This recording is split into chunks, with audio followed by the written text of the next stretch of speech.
The Capitol smelled like marble dust and secrets. Jasmine Crockett stood at the window of her office, the city below washed in late evening orange.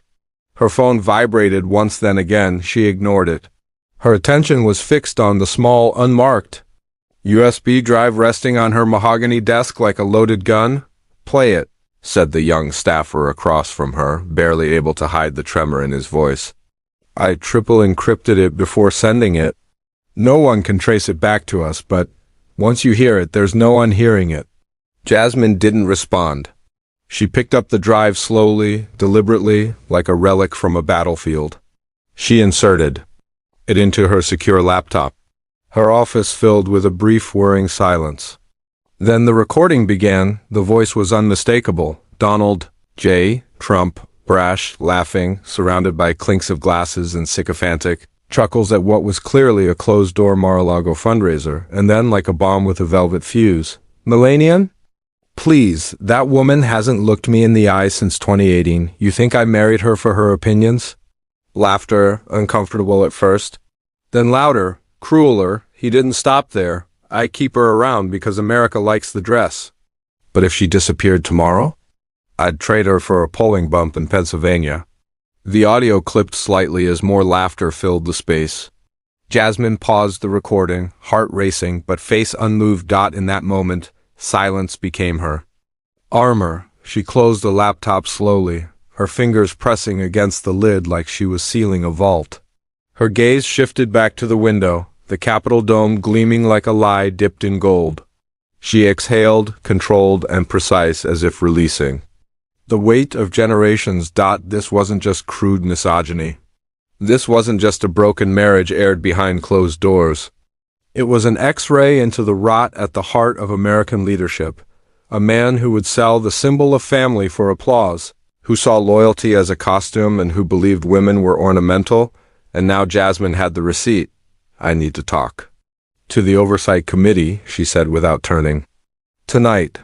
The staffer nodded and fled the room, phone already buzzing in his palm. She remained still, the dusk draping her frame in half-light. Her mind was already racing through scenarios, political backlash, lawsuits, death threats. None of that mattered. What mattered was what the tape revealed about power, the private face behind the public mask, and the question that burned through her now, sharper than outrage. If this is what he says about her, what does he really think of us? She turned away from the window, her expression set like steel. The whisper was about to become a reckoning. The call went through on the third ring. "Chairwoman Lasky," Jasmine said, her voice steady despite the hour. "We need to meet. In person, secure location." There was a pause on the other end, a tired breath. Then, "I'll have a room cleared in the SCIF within the hour." The secure facility in the Capitol's sub-basement felt like a bunker beneath democracy. No phones, no electronics, just bare walls and thicker secrets. Jasmine sat at the long table, the audio clip loaded onto a government-issued drive, a black binder beside it containing sworn affidavits from the anonymous source inside Trump's legal team. A single sentence in bold stood out on the first page. He said it. "I was in the room, and I couldn't live with myself if I stayed silent." Chairwoman Lasky entered, accompanied by 2 congressional legal advisors. Her salt and pepper hair was tied back, her expression grim and practical. She lowered herself into the seat across from Jasmine. "You understand what happens if this is real?" Lasky asked. "I do. You're not just dragging a man's marriage through mud. You're inviting a constitutional earthquake. This isn't tabloid trash, Congresswoman. This is a former president. And the First Lady." Jasmine didn't flinch. "It's not about their marriage. It's about the mask. About what he thinks power entitles him to say and to erase." Lasky gave a slow nod, then motioned to play the file. The room filled again with Trump's voice, the self-satisfied cadence of a man drunk on his own invincibility. When the infamous line hit, "I'd trade her for a polling bump in Pennsylvania," one of the advisors winced audibly. When it ended, silence followed. Not the silence of doubt, the silence of comprehension. Lasky leaned back, eyes closed for a long moment. "You know what happens next," she murmured. "He'll deny it. Blame I. Call it fake. or real and say it's protected speech, or private speech, or irrelevant. Jasmine leaned in. I don't care if he tries to call it a joke, because that joke was about a woman America was told to idolize and he turned her into a punchline. That matters. Lasky studied her. What do you want? Authorization to initiate a preliminary review through oversight. I want this transcript recorded, not buried. I want it cataloged in the congressional record. I want the public to know what leadership looks like when no one's watching. Lasky exhaled slowly. This will end careers. Jasmine stared back, eyes unwavering. It already ended dignity. There was a beat, and then a subtle nod. I'll clear it. For review. But Jasmine? Lasky's voice dropped, almost maternal. Be careful. There's a difference between standing up and being hung out. Jasmine rose, collecting the binder and the drive. Let them hang me if they must. But I won't be silent while women are traded like currency behind closed doors. As she left the SCIF, the cool subterranean air clung to her skin like warning. She passed through the metal-reinforced door and back into the Capitol's pristine corridors, the polished marble gleaming under soft lights, masking the cracks beneath. Outside, cameras hadn't begun to swarm yet, but they would. She could feel the storm forming behind every hallway whisper, every staffer's glance. Tonight was the last night she'd walk these halls unnoticed. The envelope arrived by courier, hand-delivered under tight surveillance. No media, no press releases, just a man in a gray suit who handed it to Jasmine with a murmured, "They're not playing games." Inside was a formal notice from the House Ethics Committee. You are hereby summoned to appear before a preliminary misconduct hearing. Attached was a subpoena for all digital communications, audio recordings, and internal documentation related to the Trump-Melania audio leak. Jasmine stared at it for a long moment. Not in shock, but in recognition. The retaliation had begun. Quiet, procedural, lethal. By noon, the story had already leaked to the press, not the audio itself, but whispers of Jasmine's involvement. Conservative news outlets painted her as a political arsonist, weaponizing private marital strife to sabotage a legacy. Talk radio screamed, "She's gone rogue." Pundits warned of an unprecedented smear campaign against the sacred institution of the presidency. Jasmine didn't blink. She called a press conference. The room filled quickly, an eager swarm of microphones, flashbulbs and speculation. She stepped up to the podium, the subpoena in her hand like a broken seal. Let me be clear, she began, her voice calm but edged with steel. What I have is not gossip. It is not hearsay, and it is not personal. Reporters leaned forward. She held up the envelope. This subpoena, this attempt to silence my office, is not about protecting our institutions. It's about protecting the image of those who've corrupted them. Cameras flashed, gasps, murmurs. She let the silence work for her. I received a verified recording from a source inside Mr. Trump's own legal team, in which the former president made comments that, if said about any woman in America, would be condemned as dehumanizing. The fact that he said them about the former First Lady only reveals how deeply the rot runs. A journalist called out, "Congresswoman, do you plan to submit the recording into evidence?" Jasmine met his gaze. "Yes, I've filed a motion with the Oversight Committee to enter a redacted transcript into the congressional record." Another voice, "Do you expect this to be seen as political revenge?" "No," she said evenly. "I expect it to be seen as what it is, a mirror." She left the podium to a cacophony of shouted questions. Her staff surrounded her in a protective shield as they moved swiftly back to her office. Inside, her legal counsel waited. "You sure about this?" he asked. "There's still time to negotiate a private review?" "Off the record."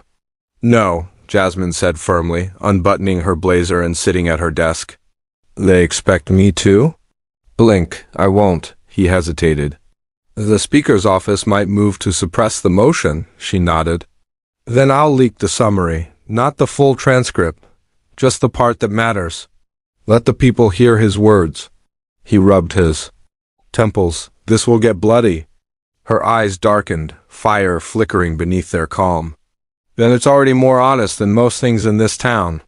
As she opened the file to prepare the redacted section for release, the lights in her office flickered, just a power surge, but it felt like a signal. Some lines, once crossed, can't be walked back, and Jasmine had just taken her first step. Across the battlefield. The injunction hit like a warning shot, filed at dawn by Trump's legal team.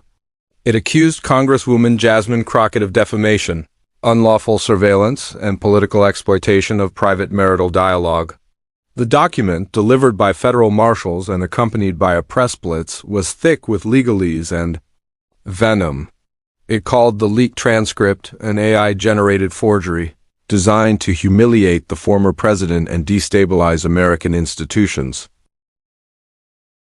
It was signed by one of the most feared legal strategists in D.C., Marla Redding, the kind of attorney who made senators tremble and whistleblowers disappear behind confidentiality agreements.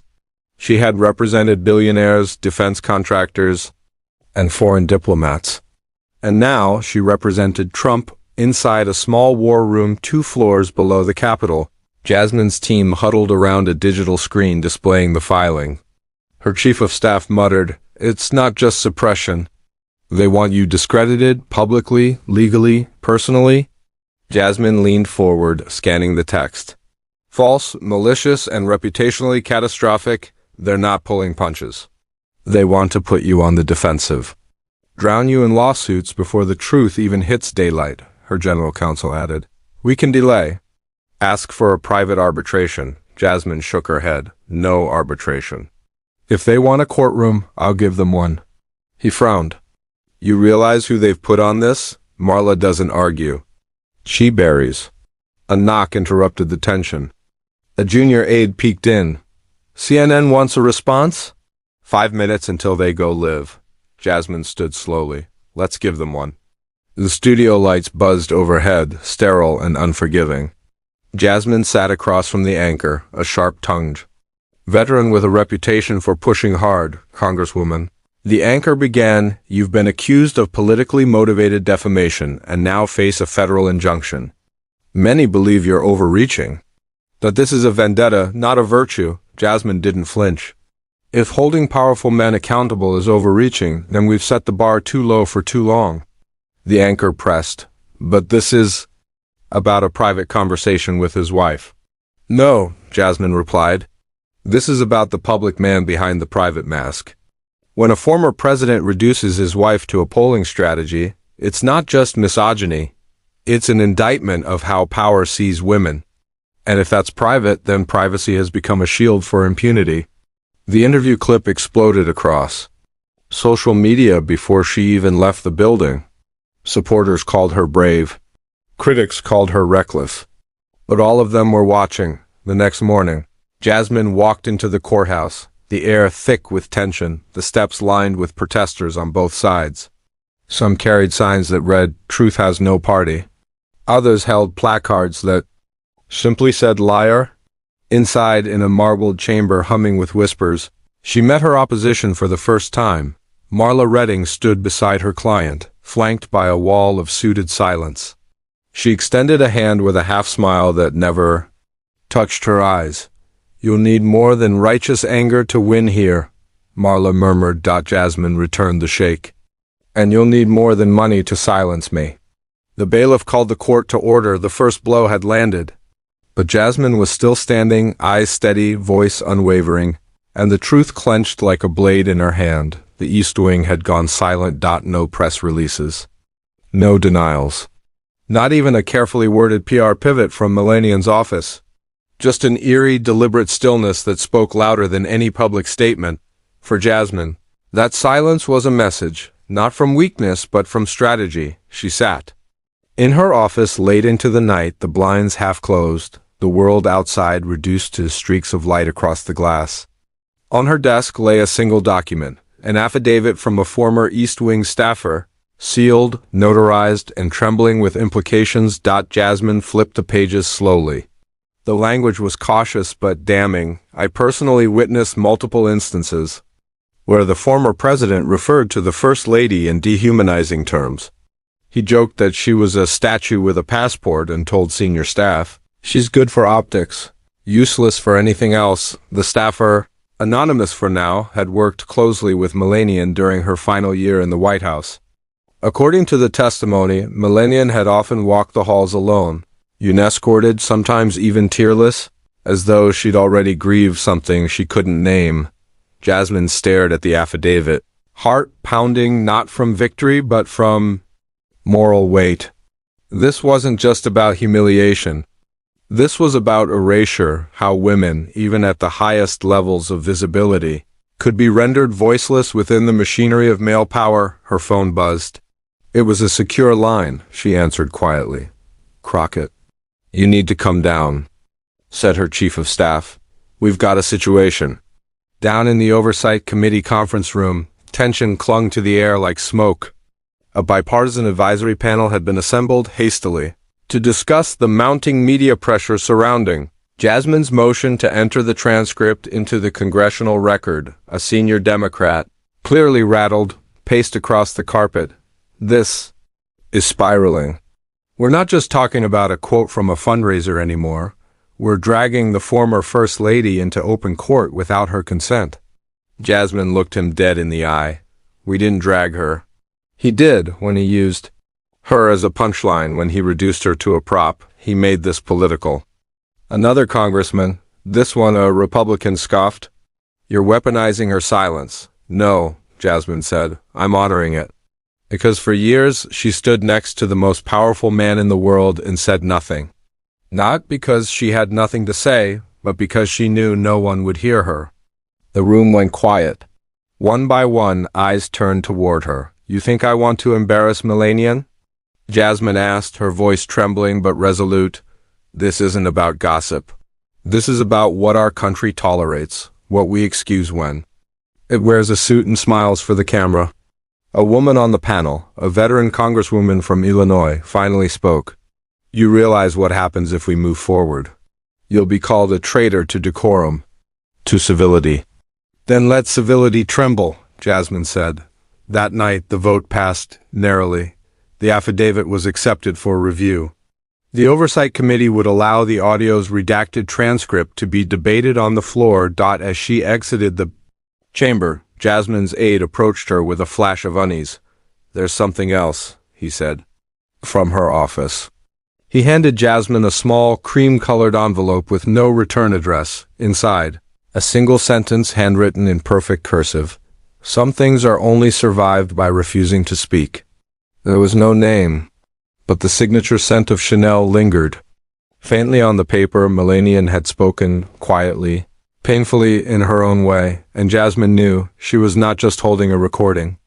She was holding a wound. By morning, the courthouse steps were a battleground. Dozens of camera crews jostled for position behind barricades, their lenses pointed toward the grand stone archway like cannons aimed at history. Protesters chanted. On both sides of the spectrum, "Truth over power," clashing with "Hands off Trump." The air vibrated with slogans, flags, and fevered certainty. Inside, under the vaulted ceiling of courtroom-style, the world had narrowed to a single question.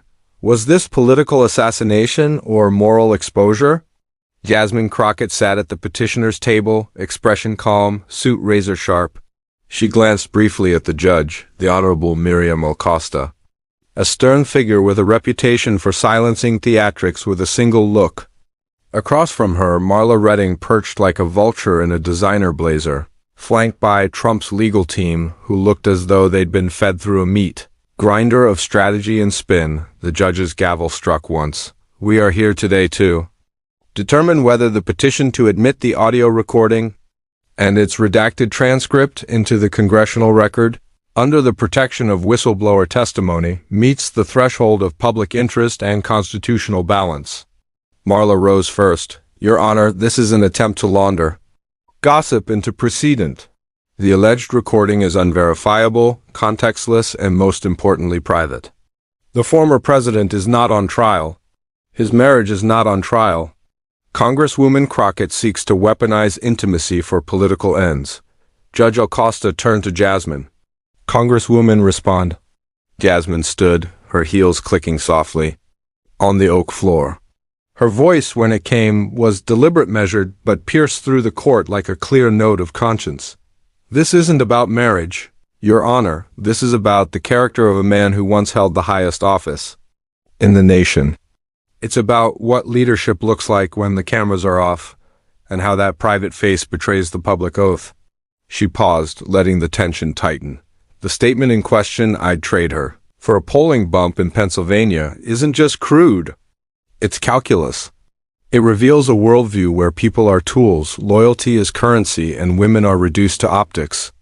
Marla jumped in. "Speculation, projection," Jasmine turned to her. "Perspective, counselor. The same kind Mr. Trump used to justify decades of behavior dismissed as locker room talk, only now the locker room had chandeliers and donors." Gasps rippled through the gallery. Judge Alcosta raised a hand. "Order." But the moment had landed. Jasmine continued, more softly now. "We teach our children that words matter, that character matters. Are we to believe that public officials can say anything in private, no matter how corrosive, and be insulated by the walls of power?" She looked directly at the judge. "This isn't about a man's marriage. It's about a nation's mirror." There was no movement in the room, just the sound of breath being held. Judge Alcosta narrowed her eyes, then slowly turned to Marla. "Do you dispute the authenticity of the audio?" Marla's response was surgical. "We argue that its origin is unclear, its intent is malicious, and its release is unconstitutional." The judge nodded. "I will review the full submission in chambers," she said at last. "In the meantime, this court grants provisional admission of the redacted transcript pending final ruling on evidentiary integrity." The gavel struck again. Cheers and boos erupted from the gallery, barely contained by the bailiffs. Jasmine exhaled silently. It wasn't victory, but it was daylight. As she stepped outside, microphones rushed toward her like a wave. A reporter called out, "Do you believe this case is about justice?" Jasmine stopped just long enough to speak one line that would dominate headlines for days. "Justice isn't about what you hide. It's about what you reveal, even when it costs you everything." Then she walked down the courthouse steps, not as a politician, but as something rarer, a witness and a warning. The second recording hadn't been mentioned in court. Not yet. Only Jasmine, her legal team, and one trembling whistleblower knew it existed, and it was worse. Far worse. It had arrived encrypted, buried in metadata, disguised within a harmless PDF labeled Campaign Finance Summary. Her cybersecurity specialist found it by accident. Hidden within was a time-stamped, date-verified audio file, same fundraiser, same room, but a few minutes after the infamous Melanian remark, this time Trump's voice was lower, drunker, no, longer, performing for donors but letting the mask slip entirely. "Macron's wife looks like his damn grandmother." And I told him, straight to his face, I said, "You think that plays well? I could release one tape and have Paris burning by morning. I've got things on all of them. Angela, Justin, the Crown Prince, they all owe me. They just don't know when the payment comes due." Jasmine had listened once. That was enough. She stared at her laptop, bile rising in her throat. This wasn't tabloid cruelty. This was geopolitical leverage whispered like a poker bluff, a former president boasting of backroom blackmail, treating alliances like blackjack chips, and now she was holding both tapes. Her office was sealed, blinds drawn, every device locked down. Her counsel, Aaron Patel, sat across from her, eyebrows furrowed, voice low. "If this goes public, we are no longer talking about misogyny. We are talking about national security breaches, Jasmine, intelligence implications, foreign interference. Accusations? You think the first tape was a firestorm? This one is war." "I know," she said quietly. He leaned forward. "You want to take him down, I get it. But you release this one, and you risk igniting global instability just to win. A courtroom, is that a trade you're ready to make?" She said nothing. Instead, she pulled up a classified briefing memo sent to her weeks earlier, one that had detailed the chilling rise in autocratic messaging worldwide. The world was already unraveling. Trump's recklessness had just been one thread among many, but he'd held the scissors. Finally, she looked up. We're not releasing it, not yet. But we are filing a sealed motion with the judge. She needs to hear it alone. Aaron nodded. Redacted? Full version? No bleeps? If we don't trust her with the truth, then we're playing the same game he is. That evening, Jasmine filed the motion under federal whistleblower protection. The delivery was hand-carried to Judge Acosta's private chambers. No clerks, no trail, just a flash drive and an envelope marked evidence. Eyes only. She included a single handwritten sentence with it. If you listen closely, Your Honor, you'll hear the cost of silence echoing between the lines. As the sun sank behind the Capitol, Jasmine sat alone in her office, exhausted but electrified. The courtroom had grown too small for the truth. But the truth was coming anyway, and it wasn't waiting for permission. The courtroom was packed beyond fire code. Every bench, every standing corner, every square foot was occupied. Journalists, staffers, law students, political observers, and a handful of retired federal judges all crammed into one room. Outside, overflow crowds watched live coverage on jumbotrons, their breath visible in the cold morning air. This was no longer about one woman, one comment, or one marriage. It was about power unmasked. Jasmine Crockett adjusted the microphone. At her desk, she wore black, sharp, unyielding. The courtroom was humming with energy, but her stillness cut through the noise like gravity. Judge Acosta, poised and formidable, addressed the room. Today, we will hear live witness testimony relevant to the admission of the Crockett tapes into the congressional record. The court reminds both parties that perjury will result in criminal liability. Trump's team shifted nervously. Marla Redding whispered something sharp to her Kodash counsel. Jasmine stood. Your Honor, the petitioner calls Amanda Weiss to the stand. Gasps rippled through the room. Amanda Weiss had been one of Melania and Trump's most senior aides, loyal, invisible, and until now, utterly silent. She entered slowly, pale, composed. Her tailored suit couldn't conceal the tremor in her hands. She took the oath, sat, and folded her hands in her lap like she was bracing for impact. Jasmine approached. Gently, voice low, Miss Weiss, how long did you work in the East Wing? 4 years. From 2017 through 2021. And in those 4 years, did you ever witness language or behavior that contradicted the public image of the former president's marriage? Amanda hesitated. The pause was long enough for hearts to race and headlines to form. Yes, she said finally, many times. What kind of language? She looked up, eyes glassy but hard. He called her the mannequin, said she was photogenic enough to sell the lie. He would talk about her like she was an accessory, like a brand asset. The room went still. Did she ever respond? Amanda nodded slowly. Once. After a fundraiser, the same night the recording was made. She came into my office, sat down, and said, I am not real to him. I am only reflection. Then she asked if she could stay the night in the East Wing residence, away from him. Reporter stifled a gasp. Someone whispered a prayer. Jasmine stepped closer. In your opinion, was Melania aware of what he said behind closed doors? Yes. And why didn't she leave? Why didn't she speak? Amanda's voice cracked. Because he made sure she had nowhere to go. Every time she found her footing, he'd kick it out from under her in private. But in public, he paraded her like loyalty incarnate. It was all a stage. Jasmine let the silence hang. Ms. Weiss, she asked softly, was there ever love? Amanda blinked, lips parting slightly. Then came her answer, not bitter, not angry. Just bone-deep tired, only when the cameras were rolling. The courtroom erupted, some sobbing, some silent, some rising from their seats like they had just watched something sacred shatter. Judge Acosta banged her gavel 3 times, but even she seemed slower than usual.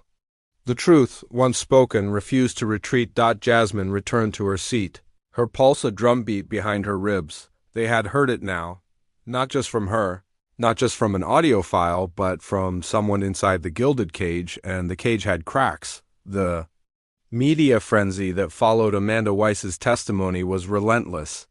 Headlines screamed across every outlet. Melania's silent pain exposed.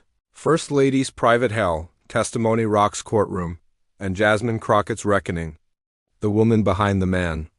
Social media was aflame with debate, outrage, and support, a tempest of voices clamoring for truth and justice. But inside the Capitol, the backlash was just beginning. Jasmine sat in a conference room with her closest advisors, the walls lined with monitors streaming live news and social feeds. Every pixel a battlefield. Her phone buzzed continuously, messages of encouragement, death threats, and veiled warnings all mixed in a chaotic stream. Her lead counsel, Aaron Patel, leaned forward, fingers steepled. This is going to get worse before it gets better. The opposition is mobilizing fast. We've got smear campaigns, false leaks about your past, and attempts to question the legitimacy of Amanda Weiss. Jasmine nodded, face unreadable. Let them try. The truth stands on its own, but Marla Redding is pushing back hard. They're preparing their own witnesses, people who'll say Weiss is biased, resentful, or worse, fabricated her story. Jasmine's eyes sharpened. We need to preempt that. What about the security footage from the East Wing? And the emails Weiss sent that show her distress? Aaron pulled up documents on the screen, emails from Weiss pleading for help, official complaints, and internal memos hinting at a toxic environment. We'll file a motion to admit those as supporting evidence. It's airtight. Jasmine leaned back, her mind racing. And what about the public? We can't afford to lose their trust now. Her communications director chimed in. We're drafting a series of op-eds, interviews, and personal stories to humanize this. Not just the scandal, but what it represents. The culture of silence, the price of complicity. Jasmine's lips pressed tight. This isn't just about Melania or Trump. It's about every woman told to smile and stay quiet. Every person erased because their truth threatened the powerful. Her phone buzzed again. A new message from an anonymous sender. You're not alone. More will speak soon. Jasmine's heart thudded. The winds of change were stirring. She straightened, voice steady. Then let's make sure they have a microphone. Outside, the Capitol loomed like a fortress, but Jasmine knew the real fortress was inside the minds of those who refused to see. And she was ready to bring it down. The courtroom's atmosphere shifted palpably as Jasmine rose to deliver her most compelling argument yet. The air was thick with anticipation, every eye locked onto her. Every breath held in collective suspense. She began not with legal jargon, but with a story that wove together the personal and political, the private pain and public consequence. Your Honor, she said, voice steady but layered with emotion. This case is not simply about words spoken behind closed doors. It is about the power dynamics that silence truth and perpetuate harm. It is about a culture that allows those in power to weaponize intimacy, turning relationships into transactions, people into pawns. She paused, letting the weight of her words settle like a stone in the room. Consider this, when a leader reduces the woman he promised to honor to a mere political asset, what does that say about his respect for the institution he serves? When such attitudes remain unchallenged, they erode the very foundation of our democracy. She looked directly at Judge Acosta, eyes burning with conviction. We teach our children that character matters. We demand accountability from those who hold the public trust. And yet, when faced with evidence of cruelty cloaked in private speech, we hesitate. We question motives, we cast doubt, and too often we turn away. The courtroom was silent, the usual murmurs replaced by a reverent stillness. Jasmine's voice softened, revealing the personal stakes beneath the political. This is also about the countless women who have been told to stay silent, to endure indignities for the sake of appearances, for the sake of survival. Melania Trump's silence is not an endorsement. It is a testament to the cost of speaking out. She drew a breath, then delivered the line that rippled through the courtroom and beyond. Justice demands we listen not only to what is said, but to what is silenced. And it is our duty to give voice to the unheard. Marla Redding rose, face unreadable, but the tension in the room was unmistakable. Judge Acosta nodded slowly. Thank you, Congresswoman Crockett. The court will take all testimony and motions under advisement. As Jasmine returned to her seat, The weight of the moment pressed down, but beneath it, a fierce hope flickered. The scales of justice had been tipped, if only slightly, toward truth. Outside, reporters scrambled to capture the soundbite that would dominate headlines. Inside, Jasmine knew the fight was far from over. But today, the silence had been broken. The courtroom had transformed into a theater of power and persuasion, the stakes higher than ever. Jasmine Crockett's motion to admit the recordings and affidavits had shifted the conversation from mere scandal to a profound national reckoning. Inside the chamber, the mood was tense but electric. Legal experts, constitutional scholars, and political commentators lined the gallery, their eyes keenly watching every exchange. The judge's face remained unreadable, but the weight of the moment was unmistakable. Marla Redding rose again, her voice crisp and cutting. Your Honor, we submit that the admission of these materials sets a dangerous precedent. It weaponizes private conversations and undermines the sanctity of marital privacy. Furthermore, it threatens to politicize the very foundations of our democratic process.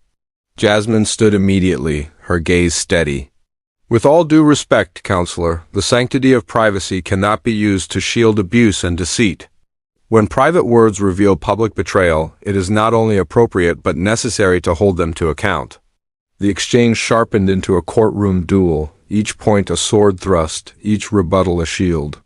But beneath the legal sparring was a deeper battle, one for the soul of a nation struggling to reconcile power, truth, and accountability. Between sessions, Jasmine retreated to a quiet corner with her counsel. Aaron Patel handed her a stack of documents, internal memos from the Trump campaign, previously classified emails, and statements from former aides corroborating the narrative. We're building an unassailable chain, he said. Each piece backs the other, weaving a story they can't deny. Jasmine nodded, eyes scanning the papers. This isn't just about Trump or Melania. It's about a system that rewards silence and punishes truth. Back in the courtroom, Jasmine delivered her closing statement with a calm ferocity. We stand at a crossroads where silence is complicity. The choice is clear. Do we allow power to shield cruelty, or do we demand that justice shines even in the darkest corners? Judge Acosta leaned forward. I will consider all submissions carefully. A ruling will be delivered in due course. As the gavel fell, Jasmine felt a mixture of exhaustion and resolve. The battle was far from over, but the truth had cracked. The veneer of invincibility, outside, the crowd buzzed with anticipation, and Jasmine prepared for whatever storms lay ahead. Knowing that sometimes the fiercest fight is for the stories that must be told, the evening sun cast long shadows over the Capitol as Jasmine stepped out of the courthouse, her silhouette sharp against the fading light. The crowd that gathered was smaller now, but no less fervent supporters waving signs, reporters calling out questions, and a few hecklers shouting their disapproval. She paused to address the waiting cameras, her voice steady but carrying the weight of months of struggle. This fight isn't over, she said. But today we took a step toward truth, toward accountability, toward a system where no one, no matter how powerful, is above scrutiny. As she spoke, her mind replayed the courtroom moments, the testimonies, the legal jabs, the silent stares. She had laid bare a fracture in the nation's foundation, exposing not only the man behind the office, but the culture that enabled him. Back in her office, the atmosphere was quieter, almost contemplative. Her team huddled around a conference table, reviewing strategy for the days ahead. The media cycle spun relentlessly, but Jasmine's focus was on the larger picture. Her phone buzzed, a secure message from an unexpected source.